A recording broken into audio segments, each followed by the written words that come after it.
এটার সঙ্গে পরিচিত না? পরিচিত তো? এর আগে জেনারেল চলে এসছে কথাটা, তাই না? জেনারেলটা কি জিনিস? ডায়াগ্রামের মতোই দেখছে। সিম্বল শুধুমাত্র এখান থেকে একরকম যাবে, এখান থেকে একরকম যাবে। তাহলে ডায়াগ্রামের মধ্যে দেখতে সিম্বলটা শুধুমাত্র একটা এখান থেকে লেস বেরিয়ে এখান থেকে লেস চলে আসবে, এদিক থেকে তোমার হচ্ছে মাইনাস আর এটা হচ্ছে প্লাস। বুঝে গেল? এরকম মার্কিং করবে। যেখানে জেনারেটর লাগানো থাকবে, এটা হচ্ছে সিম্বল। সিম্বল এরকম ভাবে সিম্বল এবারে এরকম ভাবে যদি থাকে অসুবিধা নেই।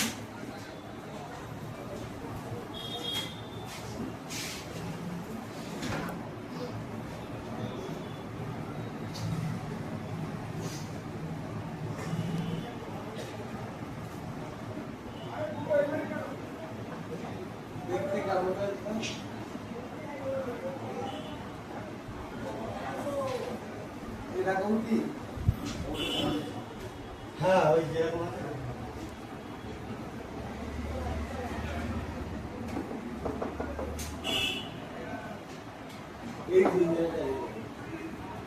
ছোট্ট কাঁচের মধ্যে দেখি ব্লু কালারের ডায়া কালার। ওটা ডায়া, ওটা না, ওটা জেনারেল ডায়া না।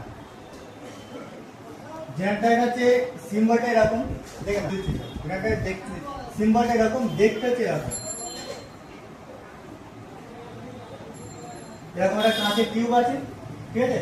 তার মধ্যে এরকম পার্ট করা আছে, এখান থেকে কিছু কানেকশন এখানে জোড়া আছে, এরকম জোড়া আছে, দিয়ে এখান থেকে একটা ফ্যান তৈরি করে এখান থেকে বুঝতে পেরেছি? এইবারে এটা তো কাঁচের টিউব। এটা আমরা ডাইরেক্ট ক্ষেত্রে দেখছিলাম না এরকম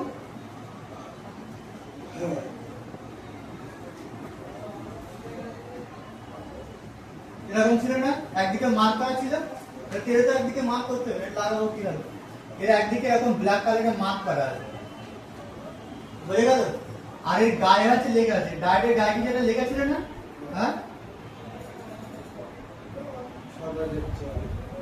এরকম কিছু লেখা ছিল, এর গায়ে কি লেখা থাকবে? কি লেখা থাকবে? এটা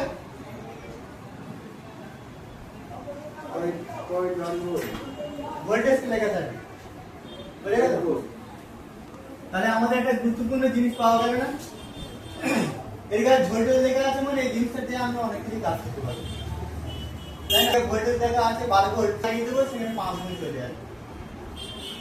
রেগুলেটর আইসি আমরা লাগাচ্ছিলাম তো, রেগুলেটর আইসি প্রবলেম তুমি এইটা যদি লাগাও তাহলে হবে, হ্যাঁ বুঝে গেল জিনিসটা? এখানে রেগুলেটর আইসি, রেগুলেটর আইসি কি প্লাসে লাগাতে হবে কোনটা? এইটা? হ্যাঁ, এটা কিভাবে লাগাতে হবে বলে দিচ্ছি। রেগুলেটর আইসি আমরা কিনছিলাম কত টাকা? 10 টাকা, 20 টাকা। এই টাকা হচ্ছে 3 টাকা 4 টাকা নিয়ে যাবে, বুঝে গেল? আচ্ছা, আমরা ডায়োডের ক্ষেত্রে দেখছিলাম না ফরওয়ার্ড বায়াস দিয়ে কাজ করে, ডায়োডের ক্ষেত্রে দেখছিলাম না, মানে এই ধরো ডায়োড তো এদিক থেকে প্লাস দিই যদি, তাহলে এদিক থেকে প্লাস বেরোবে, বেরোবে তো। কিন্তু ডায়োডের ক্ষেত্রে সেটা উল্টো, এই যে জেনারেল ডায়োডের ক্ষেত্রে উল্টো, এটা রিভার্স বায়াস দিয়ে কাজ করে, লিখে নাও।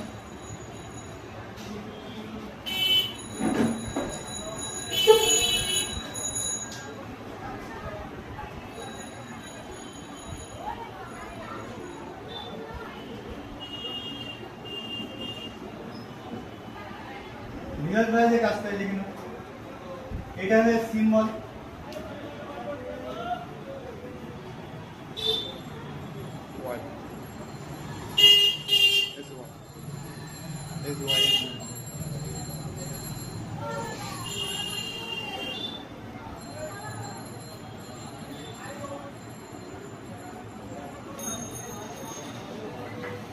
এই জেনারেল ডায়োড অনেক করে দেখতে হবে, জেনারেল ডায়োড, ঠিক আছে? এখানে একটা বোর্ড করা যাক, আছে কি? এর মধ্যে নেই, এর মধ্যেও নেই, এর মধ্যে থাকলেও থাকতে পারে, এর মধ্যেও নেই। এখানে ওই যে হাতের কাছে এটা ডায়োড,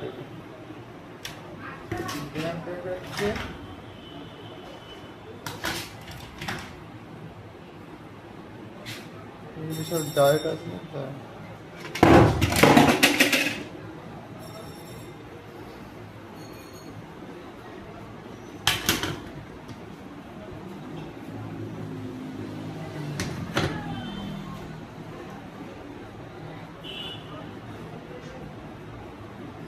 এই যাচ্ছে জেনার ডায়েট দেখতে দেখো, দেখেছে কাঁচের মতো দেখতে পাচ্ছ? জেনার ডায়েট এইটুকু দেখতে কাঁচের মতো, ব্যাস এটা জেনার ডায়েট। এটা কিন্তু আবার ডায়েট, কিন্তু এটা জেনার না, কিন্তু ওই না 12 ভোল্ট লেখা আছে না? হ্যাঁ এটা হচ্ছে জেনার ডায়েট। কিন্তু ডায়েটগুলো দেখবো আর একটা পুরান পুরে জেনার ডায়েটের মধ্যে দেখতে, কিন্তু সেগুলো ডায়েট না। এটা কিন্তু 4on4 এটা ডায়েট, কিন্তু এটা সিগন্যাল ডায়েট। এগুলো বুঝতে পেরেছেন?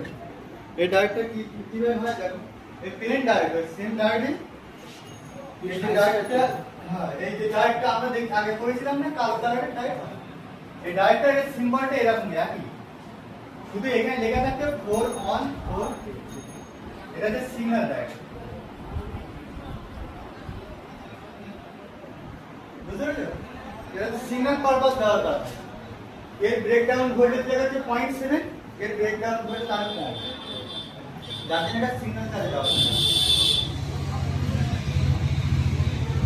দেখতে পাবো এবার জেনার ডায়েট দেখবে তো, ওখানে জেনার ডায়েট হ্যাঁ এরকম দেখতে। এবার জেনার ডায়েটটা কিভাবে কাজ করে, রিভার্স ভাবে কাজ করে, একটা উল্টো ভাবে কাজ করে, উল্টো ভাবে কাজ করে। কিভাবে কাজ করছে দেখো বলে দিচ্ছি। মনে করে এখানে একটা 12 ভোল্ট লাইন আছে, আছে, আর আমরা এখানে একটা গ্রাউন্ড নিলাম, গ্রাউন্ড নিলাম, গ্রাউন্ডটা আমরা এরকম করে দিই না। এবার 12 ভোল্টের একটা যদি লাইন থাকে, তা আমার এই জেনারেটরটা কিভাবে কাজ করতে হবে? জেনারেটরটা কাজ করাতে গেলে আমার এই যে 12 ভোল্টের লাইনে এখানে একটা, দেখো কিভাবে আঁকছি, দেখো ভালো করে করতে পারো, দেখো তাহলে এই যে 12 ভোল্টেজটা এখান থেকে পাস হবে, হবে না। কিন্তু যেহেতু এটা জেনার ডায়োড, JDMER জেনার ডায়োড, তাই এটা পাস হবে। বুঝে গেল? কি পাস হবে দেখো, এটা যদি 5 ভোল্টের যদি জেনার ডায়োড হয়, তাহলে এখান থেকে 12 আর এটা 12 ভোল্টের লাইন, আর জেনার ডায়োড লাগাতে গেলে সবসময় তার আগে একটা রেজিস্টার লাগাতে হবে। যে কোনো না, যে যত ভোল্টেজ সেই অনুপাতে রেজিস্টার লাগাতে। আমরা রেগুলেটর ক্ষেত্রে দেখছিলাম না, একটা মনে করো 12 ভোল্টের রেগুলেটর লাইন আছে, সেখানে 5 ভোল্টের রেগুলেটর আইস লাগাতে, তাহলে কত ওহম লাগাতে?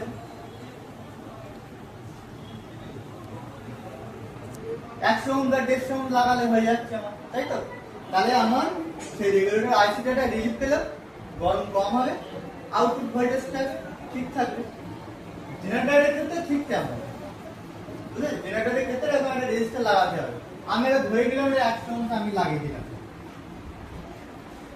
তাহলে কি হবে ঘটনাটা দেখো, এখান থেকে কিছু ভোল্টেজ তো বাধা দেবে, বাধা দিয়ে এখানে আমাদের দেখা গেল যখনই এখান থেকে কিছু ভোল্টেজ যখন বাধা দেবে, তখনই এই লাইন আর এই লাইন একই তো, তখন এখানে তুমি দেখতে পাবে 5 ভোল্ট দেখতে পাবে। এটা হচ্ছে একটা ক্যাপাসিটরের মতো লাগাতে হবে। হ্যাঁ, এটা ক্যাপাসিটরের মতো লাগাতে হবে, প্লাস আর মাইনাসে লাগাতে হবে, কিন্তু তার আগে একটা রেজিস্টার অবশ্যই দিতে হবে। ঠিক আছে? যেহেতু আর বেশি অ্যাম্পিয়ারে কাজ করতে পারবে না, ওইটুকু জেনারেটর, বুঝতে পারছি বলছি? এর যদি একেবারে 1 অ্যাম্পিয়ার বা 2 অ্যাম্পিয়ার যদি দেওয়া হয়, তাহলে ফেটে যাবে, আর কাঁচটা যদি ব্রেক হয়ে যায় তাহলে হয়ে যাবে, শর্ট হয়ে যাবে। ঠিক আছে? এইবারে তাহলে আমরা তার আগে রেজিস্টার লাগালাম, রেজিস্টার লাগানোর সাথে সাথে যখন আমরা 12 ভোল্ট লাইন ইউজ করছি, তখন এখানে আমরা 5 ভোল্ট দেখতে পাবো।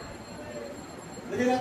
এখানে যদি 5 ভোল্টের জায়গায় যদি আমি যদি জেনারেটর 5 ভোল্টের জায়গায় যদি আমি কত ভোল্টেজ লাগাবো, যদি আমি 8 ভোল্টের জেনারেটর লাগাই, তাহলে আমরা এখানে 8 পাবো।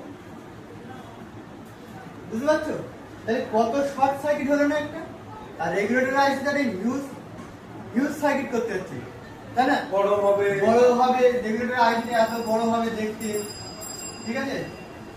এই থেকে একটা ইন করতে হবে, এখানে একটা গ্রাউন্ড করতে হবে, এখান থেকে আউটপুট করতে হবে। ঠিক আছে? আউটপুট করলে এখান থেকে একটা কন্ডেন্সার আবার এখানে লাগাতে হবে, করতে হচ্ছে তো। সে এগুলো ঝামেলা বা দেখো, এখানে এগুলোটা করে দিলাম আর জেনারেটর, সব জায়গায় এই সিস্টেমই থাকবে। যেখানে যত রেগুলেটর সিস্টেম থাকবে দেখবা এই জেনারেটর রেগুলেটর সবই একই সিস্টেমে থাকবে, একটা করে তার আগে রেজিস্টার থাকবে আর জেনারেটর ঠিক তার উল্টো করে লাগানো থাকবে, মানে নেগেটিভটা এদিকে লাগানো থাকবে, মানে জেনারেটর যদি আমি যদি এইভাবে ধরি, যদি এই যে নেগেটিভ পয়েন্টটা কালো পয়েন্টটা এরকম লাগানো থাকবে, বুঝতে পারলে? কোনো রকম সমস্যা নেই তো, সন্দেহ নেই কোনো রকমের উপরে, ঠিক আছে? এইবারে দেখো এইখানে যে এই যে 5 ভোল্টের যেহেতু রেগুলেটর আমরা 8 ভোল্টের রেগুলেটর করেছি এখানে, তাই তো? তাহলে এই যে বাদ বাকি ভোল্টেজটা যাচ্ছে সেটা বাদ বাকি ভোল্টেজটা এখান থেকে গ্রাউন্ড করে দিই, বুঝতে পারছো? তার মানে যদি আমার এখানে 12 ভোল্ট আছে, মনে করে এখানে আমার 12 ভোল্ট এসে গেছে, তাহলে এটা যদি 8 ভোল্টের রেগুলেটর হয় তাহলে কত ভোল্টেজ গ্রাউন্ড করবে? 8 9 10 11 12 4 ভোল্টেজ গ্রাউন্ড করবে, 4 ভোল্টেজ কিন্তু এখানে গ্রাউন্ড করে দিচ্ছে, মানে ওই 4 ভোল্টেজটা কিন্তু পচিয়ে দিচ্ছে, বুঝে গেল? তাহলে এই যে জেনারেটরের সুবিধা কি আছে? কোনো কারণে ভোল্টেজটা বেশি হলো, আমার এখানে এমন একটা সার্কিট লাগানো আছে, এখান থেকে আউটপুটে মনে করো একটা ব্লুটুথ বোর্ড লাগানো আছে, আর আমি এখানে ব্লুটুথ বোর্ড কত ভোল্টের কাজ করে? 5 ভোল্টের কাজ করে। আমার একটা ব্লুটুথ বোর্ড লাগানো আছে মনে করো এই পয়েন্টে আর এই পয়েন্টে, ব্লুটুথ বোর্ডের প্লাস মাইনাস আছে, আর 5 ভোল্ট যেহেতু লাগানো আছে তো সেই 5 ভোল্টের জায়গায় 6 ভোল্ট হয়ে যাবে, ব্লুটুথ বোর্ডটা কেটে যাবে তো। এইবারে তাহলে আমার এখানে এমন একটা প্রোটেকশন সার্কিট করতে হবে, এদিকে যত কিছু খারাপ হয় হোক যেন ব্লুটুথ বোর্ডটা না খারাপ হয়, কারণ এটা আমার দেখালে 5 টাকার সার্কিট, আমার যে ব্লুটুথ বোর্ডটা দেখালে 150 টাকা দাম, বুঝতে পারছেন? তাহলে কোনটার দাম বেশি? ব্লুটুথ বোর্ডটা আমাকে বাঁচাতে হবে, তাহলে এমন একটা সিস্টেম বানাতে হবে যেটা আমার ওইদিকে কখনোই কোনোদিন যেন ভোল্টেজের বেশি না হয়, বুঝতে পারলে? তার জন্য এই ব্যবস্থা করা হয়েছে, বুঝতে পারলে কথাটা? তাহলে দেখো বাই চান্স 12 ভোল্টের জায়গায় যদি 100 ভোল্টে আসে, বাই চান্স আসবে, মনে করেন আসবে, তাহলে কি হবে? এইখান থেকে এই জেনারেটরটা কট করে কি হবে? এ তো আর 5 ভোল্টের বেশি কত ভোল্টের কাজ করে, কত ভোল্ট গ্রাউন্ড করবে? এখানে মনে করো 5 ভোল্টের এখান থেকে গ্রাউন্ড করছিল, বলো 5 কত ভোল্ট গ্রাউন্ড করছে? 7 ভোল্টেজ গ্রাউন্ড করছে।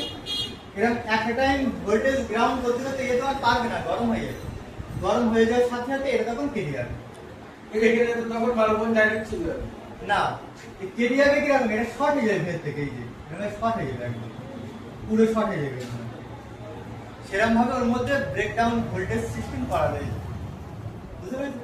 তাহলে পুরোপুরি যখন শর্ট হয়ে যাবে তখন কি সমস্যা দেখা যাবে দেখো এখানে, তাহলে এদিকে কিন্তু আমরা ভোল্টেজ পাচ্ছি না এখনো পর্যন্ত, কিন্তু এর আগে যে উইক একটা রেজিস্ট্যান্স আমরা লাগিয়ে রেখেছি 100 ওহম, এই রেজিস্ট্যান্সটা আস্তে আস্তে আস্তে গরম হবে, গরম হয়ে হয়ে একটা সময় পুরো কেটে যাবে, তাহলে কেটে গেলে কি হবে?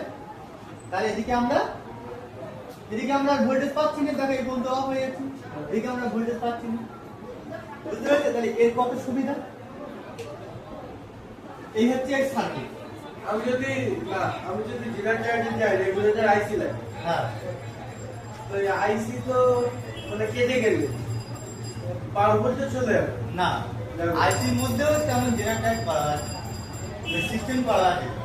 আইসি ওই রেগুলেটর আইসি কি হয় দেখো, যত এদিকে যত ভোল্টেজ তুমি যত ভোল্টেজ নেবা আইসি আসলে খারাপ হবে, খারাপ হতে হতে একটা সময় ও শর্ট হবে না, এর যখন শর্ট হচ্ছিল ও তখন আস্তে আস্তে আউটপুট বন্ধ করে দেবে, বুঝতে পারছো? আউটপুট আর বেরোবে না, মানে আস্তে আস্তে আস্তে আউটপুট কমে যাবে, বুঝতে পারলে? এমন জায়গায় এমন একটা ব্লুটুথ বোর্ড লাগানো হয় তার অ্যাম্পিয়ার হয়তো বেশি, অনেকগুলো ব্লুটুথ কিট লাগানো আছে, তুমি একটা রেগুলেটর আইসি দিয়ে চালাচ্ছ, তাহলে 1 বছর বাদে দেখবে ব্লুটুথের 5টা ব্লুটুথ বোর্ড চলছে, সেখানে দেখো আর চলছে না, এরকম আপ ডাউন করছে, এখান থেকে ভোল্টেজের পাসিং হচ্ছে, বুঝতে পারছো? মানে এই জায়গায় খারাপ হয়ে শর্ট হয়ে যাবে। ওরা এই যে বড় বোর্ড যেটা কিনেছে ব্লুটুথ, ওই বোর্ডের জায়গায় ছোট ব্লুটুথ তো পাওয়া যায়,